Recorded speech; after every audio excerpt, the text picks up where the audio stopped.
Ahora sí, perfecto. Hola, muy buenas, Ana María. ¿Cómo estás? Un placer enorme que hayas aceptado esta invitación para tu psicoespacio de la radio. A todos los que se van a conectar y se están conectando, este programa va a salir posteriormente diferido al aire en Radio Murialdo 90.5 FM 1290 para toda Mendoza, en el marco del programa Tu Psicoespacio de la Radio, que se transmite todos los jueves a las 8 de la noche por estas dos emisoras. Entonces ha sido un placer enorme, gigantesco. Hoy estamos en un horario diferente, son las 4 de la tarde, 4:10 hora argentina, y son las 9:10 hora España, Sí, ¿correcto? sí. Bien, bien. Bueno, un placer enorme. Y fíjense el programa, cómo se titula. Y esto lo rescatamos, esta información la sacamos de las redes de este psicólogo, que pueden ustedes seguirlo porque posteriormente van a poder oír este programa a través de la cuenta @luismiguelreal.psicólogo. Y me encanta porque en uno de tus posteos tú señalabas y decías que la ansiedad es como un sentido arácnido. Y Mm. de hecho, programa de esta noche se titula así, la ansiedad, un sentido arácnido que se activa, que pareciese que estuviese activo todo el día, pero incluimos la palabrita un falso sentido arácnido, porque creo que es sano el poder a la audiencia, porque algunos de repente nos están oyendo y van a decir, ah, sí, yo tengo un sentido arácnido. No, no tenemos ningún sentido arácnido. Es una analogía, una metáfora que nos permite explicar la ansiedad, la locura de la ansiedad, porque quienes sufren de ansiedad, pues es un sufrimiento permanente que requiere medicación en algunos casos, requiere terapia. Y la idea con este programa, y quiero invitarte a esto, y por eso me encanta que hayas aceptado esta invitación, es hacer lo que es psicoeducación. O sea, ayudar a todas esas personas que nos están oyendo no solo a que ellos puedan hacer algo con su ansiedad, sino también si tengo algún familiar, algún amigo, alguien cercano que sufre de ansiedad, el poder ser más empáticos con esa persona que está atravesando un cuadro de ansiedad. ¿Ok? Entonces, estos micrófonos son tuyos, este espacio es tuyo y bueno, nuevamente agradecida. Bueno, muchas gracias por la invitación. La reflexión, bueno, la metáfora, ¿no? Entre la ansiedad y el sentido arácnido no es mía, ¿no? No recuerdo a quién se la leí, ¿no? Pero en ese momento pues me pareció una metáfora muy acertada. En ese sentido, ¿no? Bueno, para quien no esté familiarizado con los cómics o las películas de Spider-Man, ¿no? Pues, o Spider-Man, ¿no? Pues él a veces tiene ese sentido arácnido que de repente está haciendo algo y de repente nota esa ola de tensión de, hay algún peligro, ¿no? Y resulta que eso lo siente pues un par de segundos antes de que un enemigo, un villano le ataque o algo así, entonces pues tiene tiempo para esquivarlo, ¿no? Entonces como que tiene esos sentidos ultra agudizados que le permiten a veces evitar peligros, ¿no? Eso es un poco más o menos la ansiedad, ¿no? Cuando tenemos determinados patrones de ansiedad, ¿no? Que a lo mejor estamos constantemente preocupados Ujú. por cosas que no han ocurrido todavía, pero que efectivamente podrían ocurrir, ¿no? Entonces es algo que me gusta explicar a la gente, ¿no? A mis pacientes muy a menudo, ¿no? Eso que llamamos ansiedad, por supuesto hay diferentes niveles de ansiedad, hay diferentes tipos de ansiedad, ¿no? Pero eso que llamamos ansiedad no siempre es negativo, siempre es desagradable, por supuesto, siempre es desagradable, ¿no? Eso no hay ninguna duda, pero no siempre es algo patológico o incluso disfuncional. Hay ocasiones en la vida, hay situaciones en las cuales sentir un poco de ansiedad es lo más funcional, es lo más lógico del mundo, ¿no? Igual que hay ocasiones en las cuales sentir enfado o rabia por algo que nos están haciendo, algo que está ocurriendo, es la mejor reacción posible, es la reacción más sana posible. Entonces, creo que hay algo muy importante para aprender a convivir mejor con la ansiedad o aprender a superar determinados problemas de ansiedad es entender que una parte de esa ansiedad es lógica. Una parte de esa ansiedad tiene una función de supervivencia. Tiene una función de supervivencia, ¿no? Al final aprendemos de nuestras experiencias pasadas, o de la información que recibimos, y en base a eso aprendemos a estar alerta en diferentes situaciones. Y claro, pues muchas veces las personas nos preguntan en terapia, ¿pero qué puedo hacer para no preocuparme? Bueno, va a depender de la situación. A ver, no puedes evitar preocuparte, porque es algo automático. Son algunos mecanismos cerebrales que se encargan de prepararte para posibles amenazas, posibles peligros. Y si no te preparas, pues pueden ocurrir desgracias, efectivamente. Otra cosa es cómo reacciones cuando te vengan esas preocupaciones. Que dependiendo de la situación o el grado de preocupación, podamos a lo mejor cuestionar, ¿no? Eso que estamos sintiendo o pensando, y podemos preguntarnos, ¿estoy preocupándome tal vez demasiado para lo poco probable que puede ser aquello que me está dando miedo que ocurra, ¿no? Hay ocasiones en que podríamos llegar a la conclusión de que nos estamos preocupando demasiado poco, ¿vale? Que nos estamos preocupando demasiado poco y que a lo mejor deberíamos estar, o vale, me tengo que tomar más en serio ese posible riesgo que tengo delante mío, ¿no? Porque yendo al otro extremo, ¿no? Una persona que no se preocupe nunca también es un peligro andante. Ujú. También es un peligro andante. Podríamos etiquetar a ciertas personas como absolutas irresponsables, ¿no? Dependiendo del contexto en el que, oye, igual deberías preocuparte un poquito, ¿no? Deberías tomarte en serio el riesgo de la situación que tienes entre manos, porque el riesgo es relativamente alto. Por supuesto, hay ocasiones en que nos preocupamos demasiado por cosas que son poco probables que ocurran, ¿no? Por eso, bueno, hay que ir caso por caso, caso Bien. por caso. Fíjate que me encanta que hables incluso de la polaridad, o sea, de Mm, esa persona que se preocupa en exceso y de esa persona que está prácticamente en el muga, que está como en el cielo permanente conectada de y la realidad. desconectada de la realidad, que en cualquiera de ambas polaridades podemos hablar de alguna patología, y eso es bueno decirlo a la audiencia, porque esa persona que está excesivamente ansiosa, por un largo periodo pudiéramos incluso hablar de ansiedad rasgo, que una cosa es la ansiedad estado, que es circunstancial, tiene que ver con los vaivén de la vida, y otra cosa es esa persona que de manera natural, instintiva, tiende a preocuparse en exceso y se vuelve prácticamente la ansiedad como un rasgo de su personalidad, que le dificulta la vida, porque la vida se le hace cuadritos con ansiedad.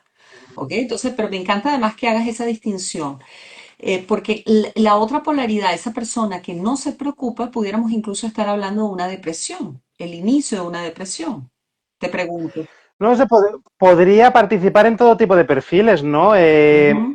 A ver, ¿no? De verdad podemos encontrarnos ese tipo de conducta, ¿no? Ese comportamiento en todo tipo de perfiles, desde tu pareja te está haciendo peticiones de cambio, te está diciendo que hay cosas que para ella no están funcionando en la relación, te digas, bueno, no es para tanto, no es para tanto, eso se le pasará, ¿no? Pues a lo mejor la relación termina destruyéndose. Ujú. O personas con problemas de adicción, ¿no? No, a mí no me pasa nada, a mí no me pasa nada, yo con mi consumo estoy genial, etcétera, sois todos unos exagerados, ¿no? Pues ahí la persona está muy desconectada de las verdaderas consecuencias negativas de algunos de esos comportamientos, ¿no? Entonces, por supuesto que podemos encontrarnos esto en muchos tipos de perfiles.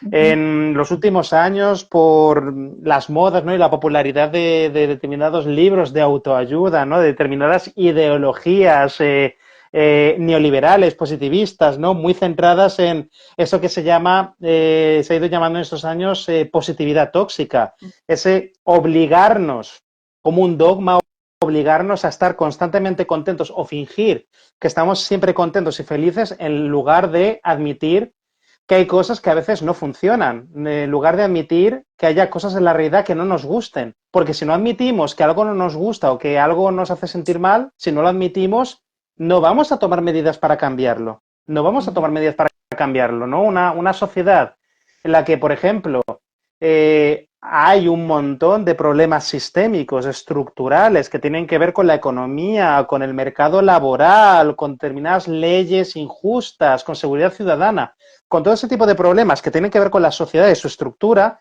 pues nos encontramos con muchísimas personas que se desconectan de todo, intentan desentenderse de todo y bueno, voy a meditar, voy a hacer meditación y voy a hacer un poco de mindfulness y ya está, no pasa nada. Claro, esa persona no va a, no va a salir a la calle a manifestarse. Ujú. Esa persona no va a reflexionar sobre la manera en que vota, ¿no? En las elecciones. Esa persona no va a intentar marcar límites a otras personas que estén abusando de ella. No va a intentar, a lo mejor, cambiar de trabajo si en el trabajo que está teniendo pues hay condiciones laborales abusivas, ¿no? Esa persona no se va a defender, esa persona va a ser un absoluto pelele que va a ir resignándose a todo tipo de circunstancias, luego fingiendo que no le afectan, cuando en verdad si empieza primero a aceptar que es legítimo que sienta malestar en una determinada situación y que a partir de ese malestar puede tomar acción, llegar a la conclusión de esto a mí no me gusta o esto no lo quiero. Y entonces la persona puede empezar a llevar a cabo pues conductas nuevas, marcar límites a otras personas que le están tratando mal, decidir hacer cambios en su contexto, ¿no? Tal vez cambiar de trabajo, ¿no? O decir no a determinadas situaciones, etcétera, etcétera. Las posibilidades son infinitas, ¿no? Pero sí que es, como comentabas antes, ¿no? Es un tipo de conducta, ¿no?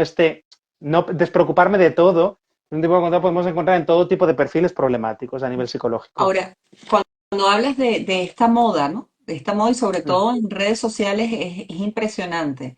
mm, Esta moda de comprar la felicidad, porque es prácticamente un comprar la felicidad sin pasar por el dolor, sin pasar por el sufrimiento, sin pasar por lo que significa verdaderamente vivir, ¿no? Es como huir a toda costa de todas las emociones displacenteras que son necesarias, tan necesarias como las placenteras, mm. para nuestro proceso de crecimiento humano, psicológico, evolutivo, ¿no? Y a mí me llama mucho la atención y en tu material, en tus posteos, etcétera, porque es como una especie de refugio colectivo que esta sociedad ha encontrado. Cuando hablamos de ese positivismo exacerbado, que va en contra de muchas corrientes psicológicas, porque esa es una corriente psicológica, no es la corriente psicológica. Eso es importante para la audiencia, porque los demás no son psicólogos y entonces ven este positivismo como, eso es ser psicología. No, ya va, espérate un momentico. Hay que entender muy bien de dónde sale y por qué se establece ese positivismo, que no es malo, el problema es cómo está siendo manejado. Yo creo porque cuando nace esa corriente positivista, pues nace en respuesta a el psicoanálisis, nace en respuesta tal vez a corrientes dentro del campo de la psicología que eran como muy sombrías y esto vino como a darle una energía diferente al campo de la psicología. Es mi percepción muy particular, ¿no? Claro, por Sin supuesto que hay embargo, esto es aportaciones. mal utilizado o mal hilvanado o mal cocido en el proceso de hacerse público o llevarlo a la audiencia, llevarlo a la población, en donde vemos que eso es lo único y no, cuidado, cuidado. Y yo creo que ese es nuestro trabajo como psicólogos, o sea, llamar como a la reflexión de que la vida no es simplemente conectarme con pensamientos positivos, hacer programación neurolingüística, respirar conscientemente, eso está muy bien, pero hay otras cosas también necesarias que tienen que ver con el contacto con los problemas, el contacto real y genuino con el dolor, y ahí es donde viene el verdadero crecimiento. No se va a Totalmente. ver totalmente, totalmente. Totalmente, por supuesto. Al final, de nuevo, no es malo ser optimistas. Ser optimistas es maravilloso. Por supuesto que necesitamos, ¿vale?, una cierta mentalidad optimista para poder salir adelante, ¿no? El problema es cuando nos vamos al extremo, Ujú. ¿no?, de esa mentalidad y nos imponemos que tengo que mirar solamente a lo bueno o imaginarme o inventarme que hay algo bueno en esa situación horrible que me está ocurriendo. Porque ahí no solamente no se está ayudando a la persona a mejorar, para nada. La persona está empeorando sus problemas todavía más, ¿no? Porque, ¿vale? Pones una máscara, ¿no? Pones unas gafas, ¿no? De color de rosa, hace que la persona, pues sí, perciba la realidad diferente durante un rato, pero no resuelve los problemas que tiene delante. Ni tampoco le ayuda a lidiar con ellos, porque luego yo me he encontrado en terapia con muchísimas personas que después de muchos años leyendo determinados tipos de libros de autoayuda o viniendo de determinados enfoques terapéuticos, se sentían extremadamente mal por sentirse mal, ¿vale? Su motivo de consulta no era se ha muerto mi padre y estoy deprimido, es se murió mi padre hace X tiempo y todavía estoy deprimido, no debería estar deprimido. Pero ¿hace cuánto tiempo que se murió tu padre? Hace un mes. ¿Cómo no vas a estar deprimido? ¿Cómo no vas a estar o sea, que estás negando un proceso de duelo? Por supuesto que, fijaos, ¿no? Que una persona esté contándose a sí misma que no debería estar sufriendo, porque a lo mejor está rodeada de otras personas que no exteriorizan el sufrimiento. O le han transmitido mediante una serie de, bueno, de ideologías dogmáticas, ¿no? Mediante ciertos libros de autoayuda, que dejar de sufrir es una cosa muy fácil y que además es lo deseable. Y, jolín, por supuesto que sufrir es desagradable, pero es que tiene una función, como tú has explicado antes, a María, claro, si a veces nos sentimos tristes, es que es una reacción funcional para ayudarnos a procesar esa pérdida. Cuando algo nos causa rabia o enfado, la función de esa rabia o ese enfado es defendernos ante un posible abuso, una posible amenaza, una posible injusticia. Y el miedo igualmente. Cuando sentimos miedo es porque estamos percibiendo, o al menos percibiendo, que hay un posible peligro o amenaza. Y eso nos ayuda a evitarlo. Es que, porque a veces la reacción más funcional es salir corriendo. O al reconocer que hay un cierto peligro, decir, vale, me voy a enfrentar a eso, pero voy a tomar antes una serie de medidas. Me voy a preparar, voy a entrenar, voy a ponerme fuerte, lo que sea, pero voy a prepararme para afrontar esa situación porque admito que es compleja. Admito que una sonrisa falsa no me basta. Y fíjate que además sobre esto hay un montón de evidencia científica. Cuando una persona se obliga a esconder y tapar constantemente esas emociones desagradables, a medio y largo plazo acaban empeorando. La persona acaba sintiéndose peor, muchísimo peor. Y claro, por no tener un espacio en el que poder ventilar esas emociones, esa frustración, no atreverse a compartirla con nadie, al final eso se va quedando dentro, la persona no mejora, la persona empeora. Y luego a lo mejor puede tener conductas mucho más explosivas.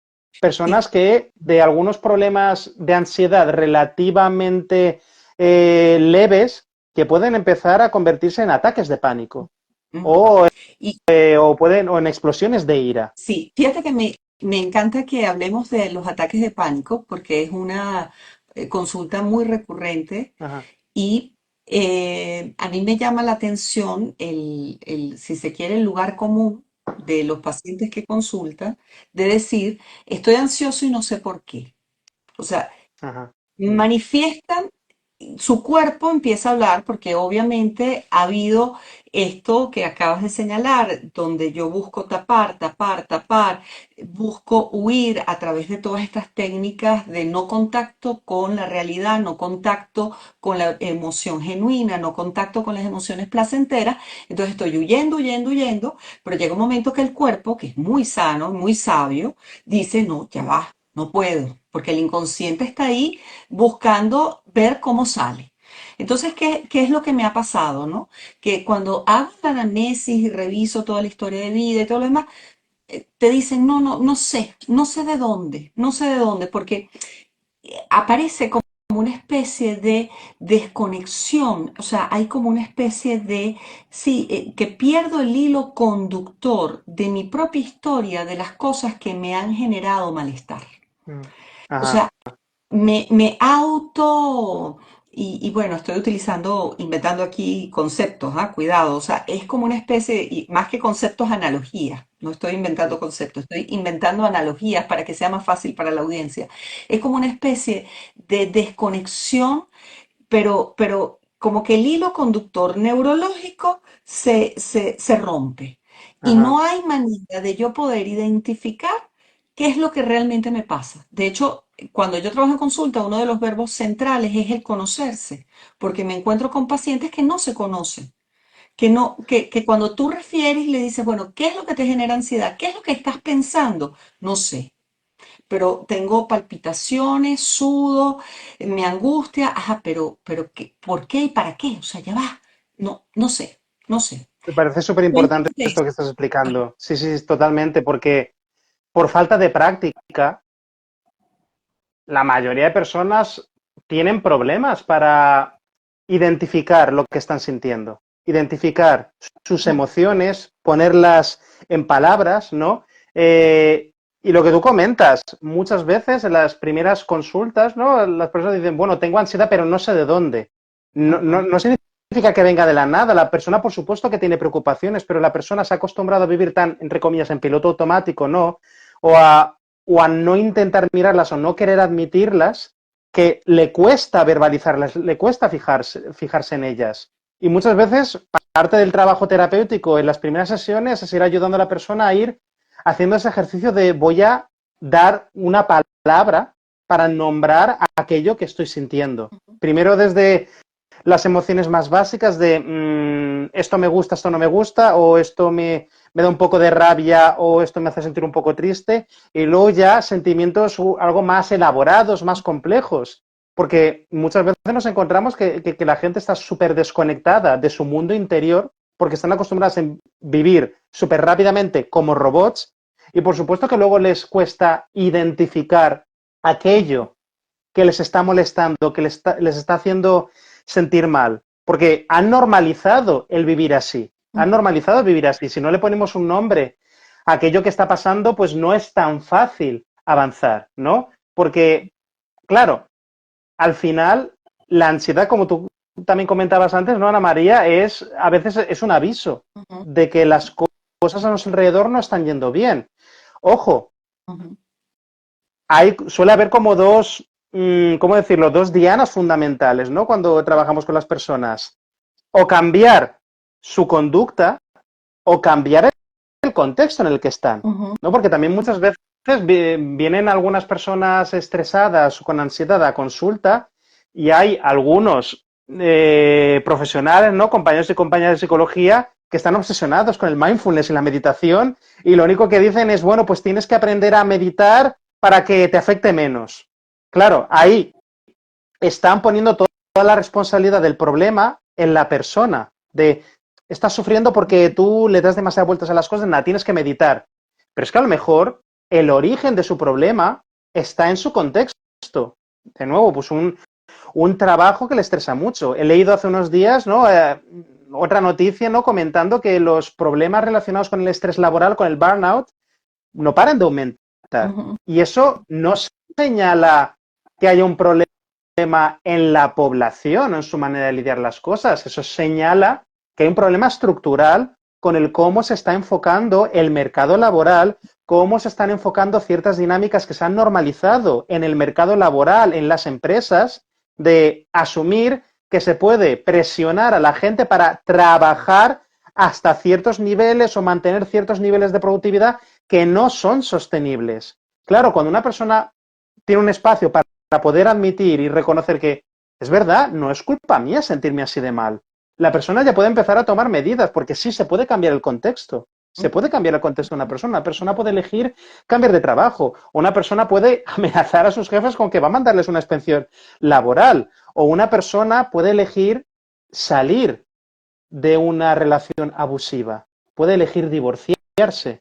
Puede elegir irse a otro sitio. Por supuesto, cada contexto es diferente, pero se pueden cambiar algunos elementos del contexto, ¿no? Ujú. Desgraciadamente, hay muchas personas que, de nuevo, la autoayuda, etcétera, etcétera, ¿no? Que les han metido en la cabeza que todo su sufrimiento es culpa de ellos, es responsabilidad suya. Y no, aparte de que no todo el sufrimiento es disfuncional, no todo nuestro sufrimiento es responsabilidad nuestra, porque a veces el origen está en el contexto de la situación en la que estamos. Sí, podemos cambiar nuestra manera de interactuar con ese contexto, pero también podemos cambiar elementos del contexto. Me encanta lo que señalas, me parece apasionante porque en este momento estoy hasta recordando algunos pacientes puntuales Mm, y, por ejemplo, un paciente que ha sufrido de mucho bullying, pero muchísimo bullying. ajá, Y ah, él mismo se estableció como norte, es un joven, adolescente,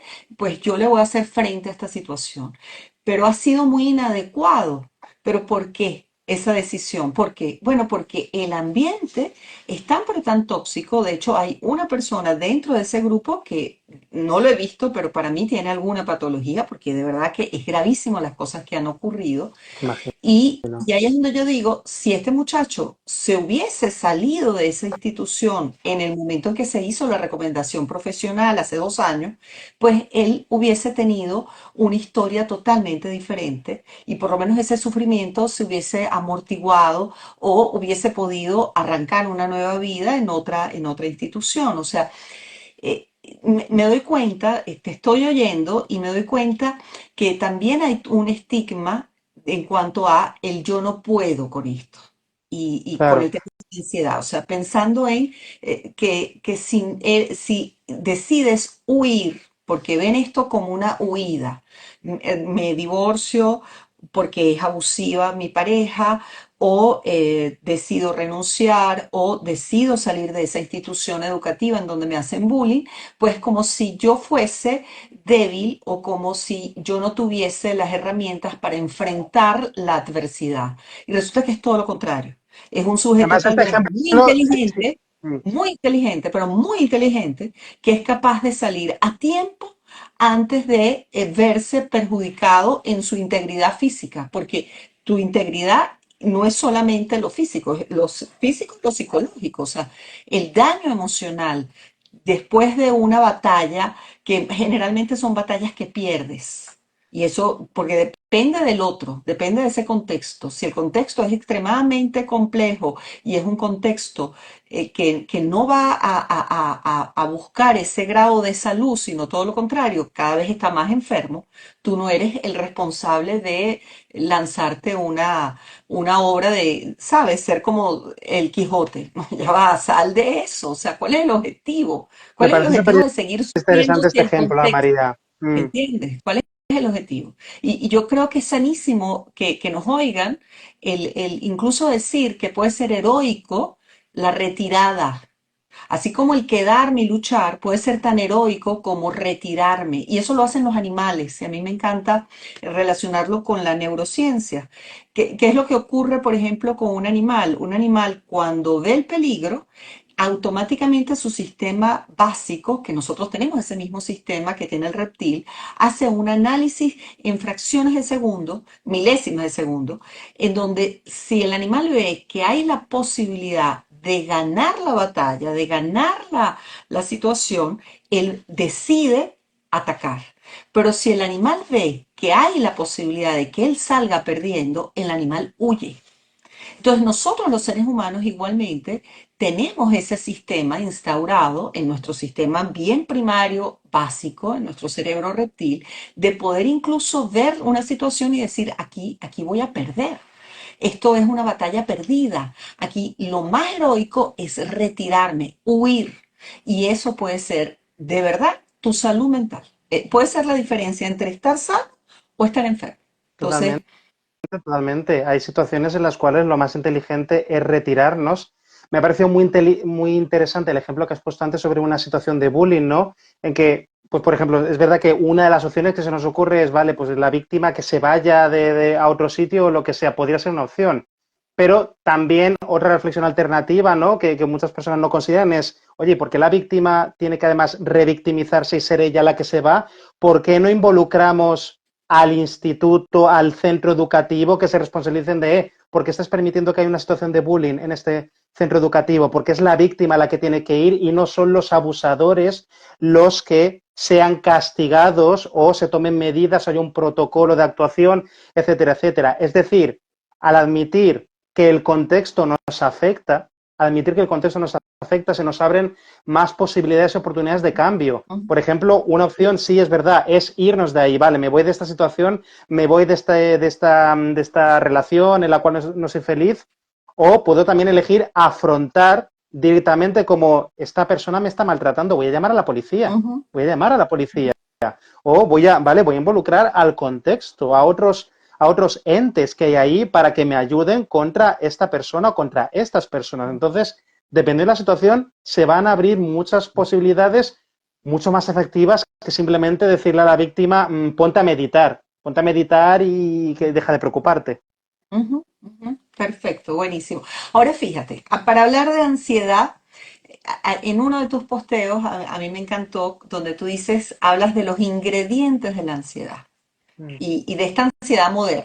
Y me encantó además porque me quedé así como pensando y diciendo, oye, sí, está bien, hay ingredientes que culturalmente lo que hacen es exponenciar pues mis niveles de ansiedad y me encantaría esta noche, bueno, hablo noche porque lo van a oír en Radio Murialdo en la noche. Les recuerdo a todos los que nos sintonizan, esto queda grabado en la cuenta de Instagram, la psicóloga María, que me encantaría después también que lo compartieras en tus redes.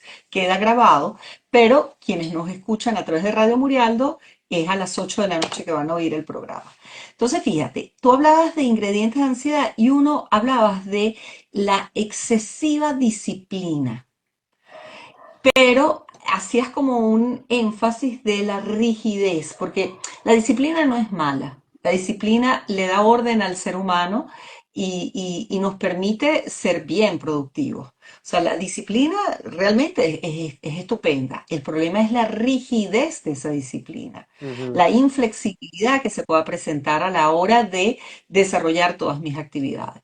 Y me llamaba mucho la atención el hecho de que esa rigidez pueda generar ansiedad. Cuéntanos un poquito cómo la rigidez en cuanto a las tareas y las obligaciones puede ser el caldo de cultivo de la ansiedad o de un cuadro. Eso se ve muy a menudo en problemas de estrés laboral, ¿no? Cuando asentamos una serie de estándares, ¿no? Vale, yo tengo que ser así de productivo. O tengo que hacer deporte, ir al gym X veces a la semana, etcétera, etcétera.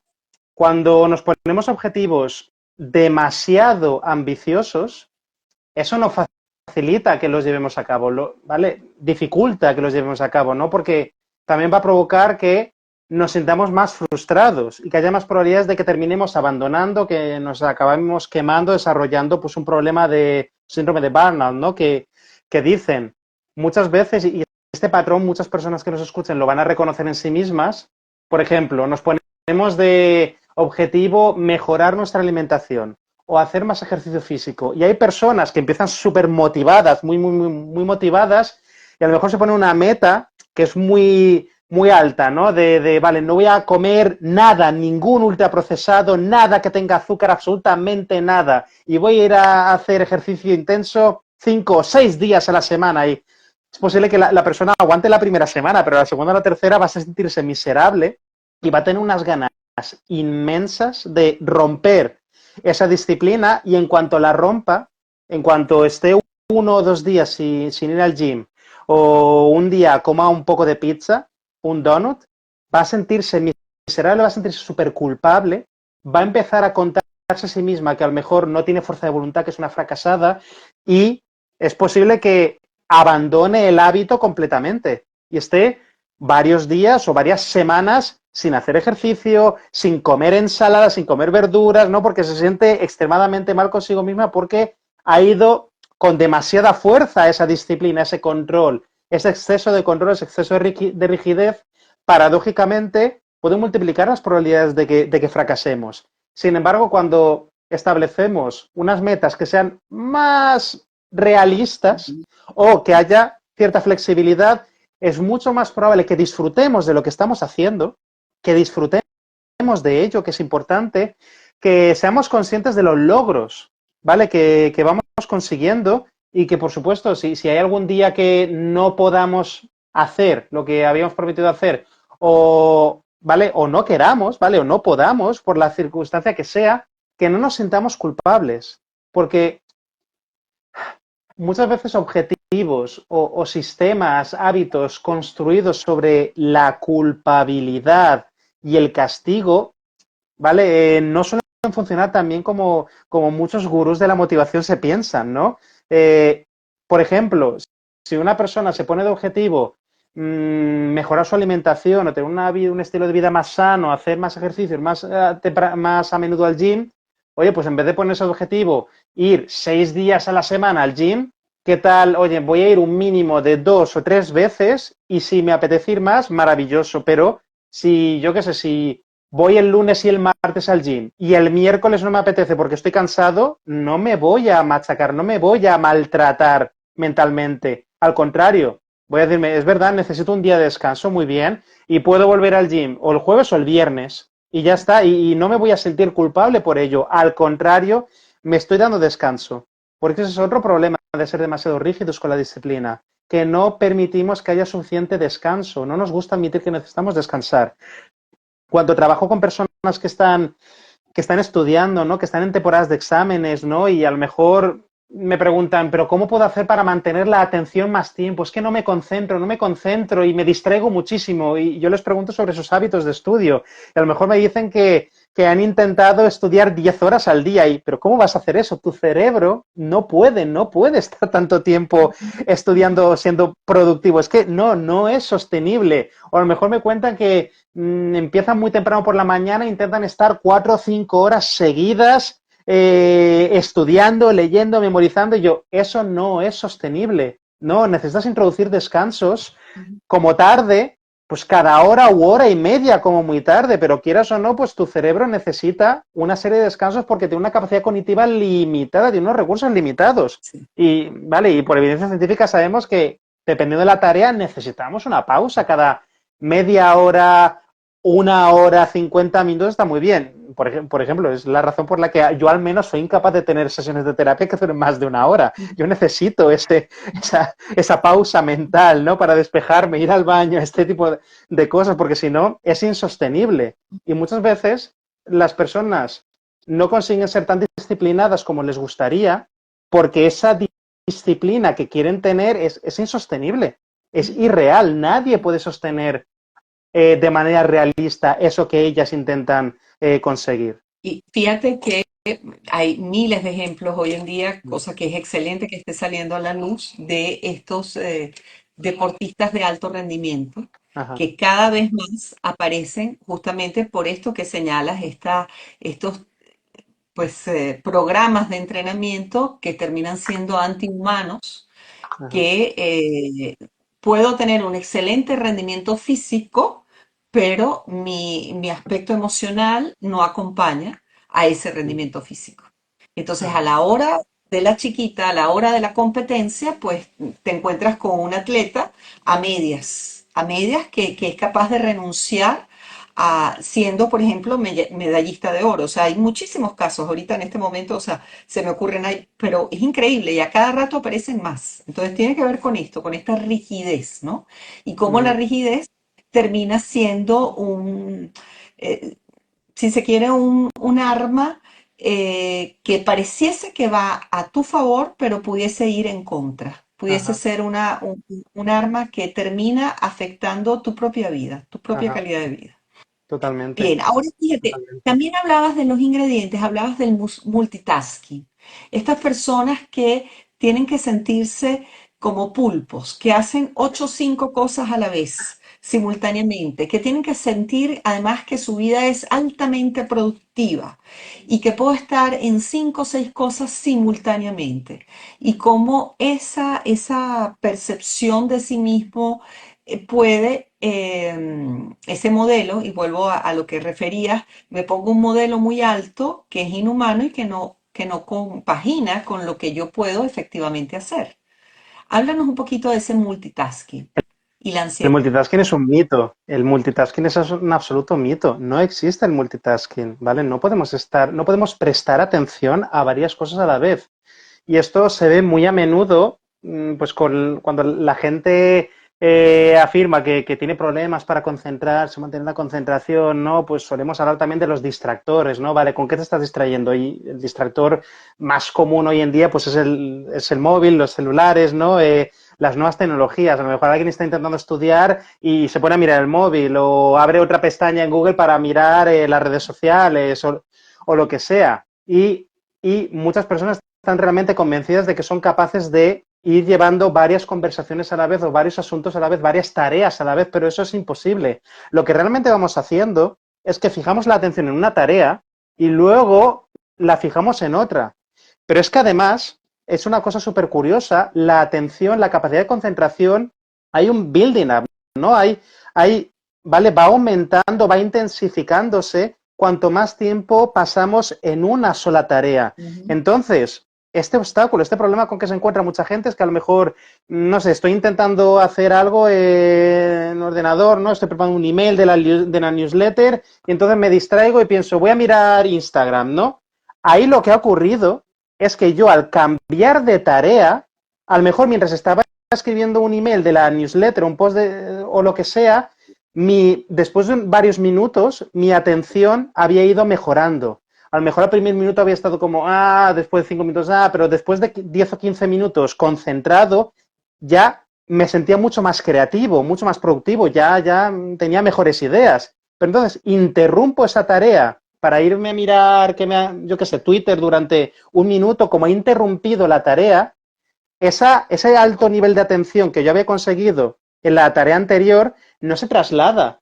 Luego, cuando me voy a Twitter o a TikTok o lo que sea, es volver a empezar. Entonces, y luego, por haber interrumpido la primera actividad y luego al intentar volver, he perdido esa capacidad de concentración. Tengo que volver a empezar. Por eso hay este protocolo, ¿no? De los pomodoros, esto de hacer sesiones de trabajo cada de 20 minutos o algo así, es muy popular porque es muy efectivo, porque es eso de, vale, voy a elegir una tarea en la que concentrarme, una sola tarea en la que concentrarme durante al menos 20 minutos y después voy a tener un descanso de 5 o 10 minutos o algo así y entonces luego continúo con esa tarea o a lo mejor otra, pero me doy ese margen de tiempo para poder construir y acumular esa capacidad de atención y concentración en una sola tarea. Porque si intento hacer 2 minutos de una tarea y luego 2 minutos de otra, y luego 2 minutos de otra, y luego 2 minutos de otra, ese cambio constante es horrible, es lo peor para nuestros sistemas cognitivos. No están diseñados para trabajar así. Claro, hubo muchas personas que comentan, no, es que tengo un bloqueo creativo, tal, ok, tienes que eliminar las distracciones, elegir una tarea en la que concentrarte y cuando hayas estado media hora dedicándote a esa única actividad, por supuesto que al principio notarás que no tienes muy buenas ideas, pero cuando hayas estado al menos media hora concentrado en eso, ya empezarás a sentir que te vienen buenas ideas, que te vienen mejores ideas, que estás ejecutando mejor. Sí, y fíjate la ansiedad, y es bueno para cerrar la idea, la ansiedad tiene que ver con ese cerebro que está haciendo un supuesto esfuerzo Ujú. por obtener un resultado que no Ajá. obtiene porque estoy utilizando muy mal mi instrumento, en este caso mi cerebro, lo estoy utilizando muy mal, no estoy entendiendo cómo él funciona. Y Ujú. tengo la precognición de que sí, yo puedo hacer 5 cosas a la vez o 3 cosas a la vez y resulta que es imposible que lo puedas hacer y por eso es que caes en ese cuadro de ansiedad, Ajá. porque viene un proceso de tengo que terminar, no logro terminar, viene toda una autodescalificación y bueno, y ahí comienza, si se quiere, nuestra agonía Ajá. en el camino de la ansiedad, ¿no? Fíjate, Totalmente. para ya ir terminando, porque es un programa que dura 1 hora y tenemos anunciantes y ya tenemos lamentablemente que ir terminando. Dejo la puerta abierta porque esto es un tema que considero que es vital y podemos ayudar a muchas personas con estos conversatorios.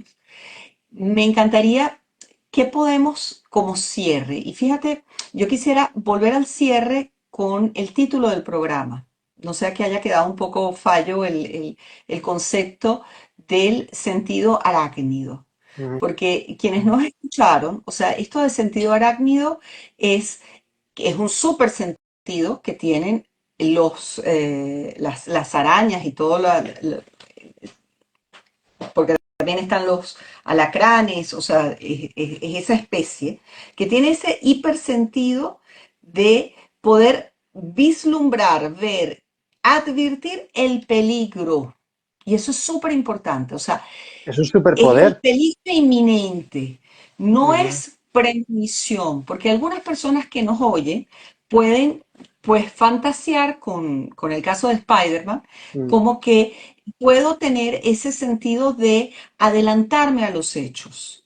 Y yo creo que Ujú. es importantísimo porque la ansiedad está siempre interconectada con el futuro. Así como la depresión tiene que ver generalmente con el pasado, o está interconectada con el pasado, la ansiedad siempre está interconectada con el futuro, con qué es lo que va a pasar y el no poderme manejar con el tema de la incertidumbre. Entonces me encantaría cerrar con respecto a este sentido mal llamado sentido arácnido que nosotros no tenemos, porque no tenemos la capacidad que tiene, por ejemplo, una araña, que sí la tiene, de poder, por ejemplo, advertir el más mínimo movimiento y En automáticamente se activa todo milisegundos. en Mm, milisegundos se activa esa capacidad de respuesta, cosa que en nuestro caso no la tenemos, y que una persona con un cuadro de ansiedad severa, ¿qué es lo que ocurre? Comienza su cerebro a estar como en un modo de emergencia o de alerta permanente. Y ese modo ujú, de emergencia o de alerta permanente, que pudiéramos relacionarlo con el sentido arácnido, hace que yo no pueda razonar, que yo no pueda pensar, que esté en modo supervivencia. Y al estar en ujú. modo supervivencia, de verdad hay un desgaste gigantesco a nivel emocional que puede ser incluso caer en un cuadro severo que requiera medicación, internación, etcétera. ¿Qué nos puedes decir de estos cuadros severos? Ya para cierre. Claro, claro, cuando una persona desarrolla diferentes patrones de ansiedad relacionados con esa preocupación constante, ¿no? Por ejemplo, es importante que vayan siendo capaces de ir identificando esos diferentes estresores que tienen el día a día, que algunos estresores serán externos, muchos estresores también serán internos, serán pensamientos o interpretaciones sobre cosas que ocurren, o por ejemplo, creer que ciertos eventos son mucho más frecuentes de lo que en realidad son, ¿no? Esto que dicen que muchas veces nos preocupamos por cosas que realmente no van a ocurrir o que es poco probable que ocurran. Entonces, en este tipo de casos, pues es muy importante ese trabajo con los pensamientos, que la persona se dé cuenta de cómo algunas de las interpretaciones que está dando a la realidad son un poco exageradas, no están ajustadas o que a lo mejor la persona no tiene pruebas de que eso vaya a ocurrir así, ¿no? Me gusta mucho recomendar a la gente ir acompañándoles, ¿no? En esta, hacerse preguntas socráticas, ¿no? Hacerse este diálogo interno, este debate socrático, vale, vamos a identificar una preocupación que has tenido, ¿vale? Un pensamiento tipo, cuando, cuando me doy cuenta de que el corazón me está latiendo más fuerte o más rápido de lo habitual, pienso, me va a dar un infarto. Eso es señal de que me va a dar un ataque al corazón. Ok, vale, ¿tú qué pruebas tienes de que eso va a ocurrir? ¿Cuántas veces has sufrido un infarto? Tienes Ujú. familiares que han sufrido un infarto, tienes amigos de tu edad que han sufrido un infarto, etcétera, etcétera. ¿Qué otras explicaciones hay para que te haya aumentado el ritmo cardíaco, ¿no? La ansiedad puede ser una de ellas, ¿no? Y que la persona se vaya dando cuenta de cómo la manera en que piensa sobre ciertos eventos efectivamente puede tener un gran impacto en cómo vive esos eventos. Y por supuesto luego las conductas, porque la persona que desarrolla ciertos patrones de ansiedad, de preocupación excesiva, de estar constantemente preocupada, también van a desarrollar ciertos patrones de conducta evitativa, Ujú. ¿vale? Maneras de distraerse de esas preocupaciones o maneras de evitar situaciones en las que creen que van a sentirse mal y pues normalmente van a ser responsables de las consecuencias que van a llevar a la persona a terapia, ¿no? Por ejemplo, me estoy aislando mucho socialmente, hace tiempo que no salgo con mis amigos, lo paso muy, muy, muy, muy mal cuando salgo a la calle, etcétera, Tengo etcétera. atracones, tengo atracones Ajá. de comida, Ujú, ujú. como en exceso cuando estoy angustiada, bebo en Ujú. exceso. Totalmente, otro buen Ah, ejemplo. Ujú. Todo ok, destinado a evitar sentir ese malestar. mm, ok. Entonces la invitación es siente, siente, no temas sentir. ¿Cómo podemos cerrar este programa de hoy? Todo lo que sentimos tiene una función, ¿vale? Aunque nos parezca desagradable, no estamos locos, ¿vale? No estamos locos por sentir miedo en ciertas situaciones, no estamos locos por sentir algo de enfado o rabia en ciertas situaciones y no estamos tampoco locos por sentirnos tristes en determinadas situaciones. La gran mayoría de las veces, esas sensaciones son una señal de alarma, ¿no? De que algo no está funcionando en el contexto en el que estamos o nuestra manera de interactuar con ese contexto. Y que si vamos identificando esas conductas, eso que nosotros hacemos, que empeora la situación, pues podremos ir mejorando más deprisa. Perfecto. Bueno, mil gracias. Ha sido un placer Gracias a enorme. ti. Estamos Mm. abiertos para volver a tenerte invitado en este programa, en este tu espacio de los jueves, tu psicoespacio de la radio. Ha sido un placer enorme, Luis Miguel. Placer es Muchísimas gracias. mutuo. Muchas gracias Un por tu abrazo invitación. Mm. grande. Estamos pendientes para poder hablar de tu libro. Tenemos un live pendiente para hablar. Dale, solo dale el título, que me parece genial.